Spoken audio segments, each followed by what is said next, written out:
ವನದಲ್ಲಿದ್ದ ಒಣಗಿಡ ಅಂದ್ರೆ ಯಾವುದು ಅದೆಲ್ಲ ಬೇಕಲ್ಲ ಈಗ. ಈ ಮನೆ ಅಂಗಳಲ್ಲಿ ಕಲ್ಪತರು ಇರುವಾಗ ಅವ್ರು ಹೇಳಿದ್ರರ್ಥ ಅದನ್ನು ಕಟ್ಟಿ ಕಟ್ಟಿ ನೀರು ಹೇಳಿದ್ರೆ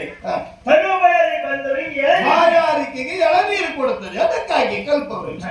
ಅದನ್ನು ಬಿಟ್ಟು ಕಾಡಿಗೆ ಹೋಗಿ ಮಣ ಕಾಸರ್ಕರ ಮರ ತಂದು ಅದನ್ನು ತಲೆ ಕೆಳಗಾಗಿ ನೆಟ್ಟು ಕಟ್ಟೆ ಕಟ್ಟಿ ನೀರೆದುವರಿಗೆ ಏನ್ ಹೇಳ್ತಾರೆ ಕೇಳು. ಏನ್ ಹೇಳ್ತಾರೆ ಅದು ನೀನ್ ಹೇಳಬೇಕೀಗ. ಅವ್ರು ಅತಿ ಬುದ್ಧಿವಂತ. ಹೌದಾ? ಹೌದು. ಯಾಕ ಆ ಒಣ ಕಾಸರ್ಕರ ಮರ ಅಗತ್ಯ ಬೇಕಾಗ್ತದೆ. ಯಾಕೆ ಬೇಕಾಗ್ತದೆ? ಅದನ್ನ ಕಟ್ಕೊಂಡು ಬರುದು, ಅದಕ್ಕೆ ಎರಡು ತೂತು ಮಾಡು. ಈ ಬೋರ್ ಹುಚ್ಚಿದ್ದಾರೆ ಆ ಹುಚ್ಚಿದ್ದವ್ರು ಎರಡು ಕಾಲು ತೆಗೆದ ಚಾಕು ಹೊಡಿ. ಅದಕ್ಕೆ ನಾವು ಹೇಳುದು ಪಾಲಕ್ ಮಾತ್ರ ಅಂತ.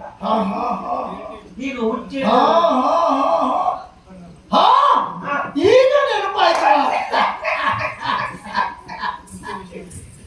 ಅಯ್ಯೋ, ಈಗ ನಿನ್ನ ಅಪ್ಪನ ನೆನಪಾಯ್ತು ನನಗೆ. ನಿನಗಿಂತ ಮೊದಲು ನಿನ್ನ ಅಪ್ಪನ ಅಲ್ವಾ ಈ ಜಾಗದಲ್ಲಿ ಇದ್ದದ್ದ? ನಿನ್ನ ಅಪ್ಪ ಹೇಳುವ ಮಾತು ನಾನು ಕೇಳಿದ್ದೆ. ಇದೇ ಕಾಸರ್ಕರ ಮರದ ವಿಷಯ. ಹೌದೌದೌದು. ನೀನು ಆವಾಗ ಸಣ್ಣ ಮಗು, ಹೀಗೆ ಆಟ ಆಡುವ ಮಗು ಅಷ್ಟೇ. ನಿನ್ನ ಅಪ್ಪ ಬಂದು ಹೇಳಿದ, ನಾನೊಂದು ಕಾಸರ್ಕರ ಮರವನ್ನ ಕಡಿದು ಆಚೆ ಈಚೆ ಎರಡು ತೂತು ಮಾಡಿ ಇಟ್ಟಿದ್ದೇನೆ ಮಹಾರಾಜರೇ ಅಂತ. ನಿಮಗೆ ತಲಸರಿ ಉಂಟೇನ? ಯಾಕದೆಲ್ಲ ಕೇಳಿದ್ರೆ ಯಾವ ಪ್ರಯೋಜನಕ್ಕೆ ಬರ್ತದೆ ಕೇಳಿದ್ರೆ, ಅಯ್ಯೋ ನಿಮಗದೆಲ್ಲ ಗೊತ್ತಿಲ್ಲ ಮಹಾರಾಜರೇ, ಹುಚ್ಚಿಡಿದವರಿಗೆ ಇದು ಭಾರಿ ಅನುಕೂಲ, ಹಾಗಾಗಿ ಎರಡು ತೂತು ಮಾಡಿ ಇಟ್ಟಿದ್ದೇನೆ. ನೀನ್ ಯಾಕೆ ಅದನ್ನು ತೂತು ಮಾಡಿ ಇಟ್ಟೆ? ಅನುಮಾನ ಉಂಟು ನಿನ್ನ ಬಗ್ಗೆ ನಿನಗೆ ಕೇಳಿದ್ರೆ? ಅಯ್ಯೋ ಮಹಾರಾಜರೇ, ಇದು ನನ್ನ ಬಗ್ಗೆ ಅನುಮಾನ ಇತ್ತಲ್ಲ.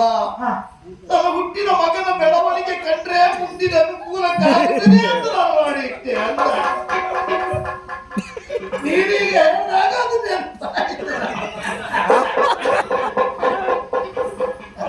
ಈಗ ಅಪ್ಪ ಹೇಳಿದ್ ನನಗಿರ್ಲಿ, ಇವ್ರು ಹೇಳಿದ್ದು ಯಾರಿಗಂತ ಗೊತ್ತಾಯ್ತಾ? ಅಲ್ಲ, ಇವ ಮದುವೆ ಬಗ್ಗೆ ಈ ಉದಾಹರಣೆ ಯಾಕೆ ಕೊಟ್ಟ?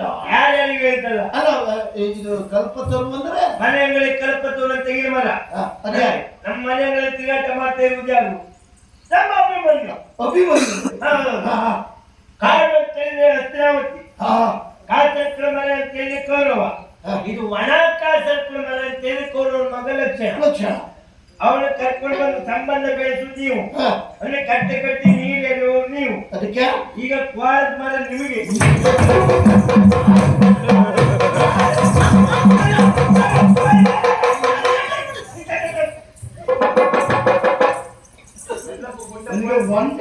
ಒಂದು ಕೆಲವಾಯ್ತು ನೀನು ಮಾತಾಡಿದ್ದು. ನೀನು ಪೊಂಕಿನ ಮಾತಲ್ಲ ನನಗೆ ಬೇಡ, ನೇರವಾಗಿ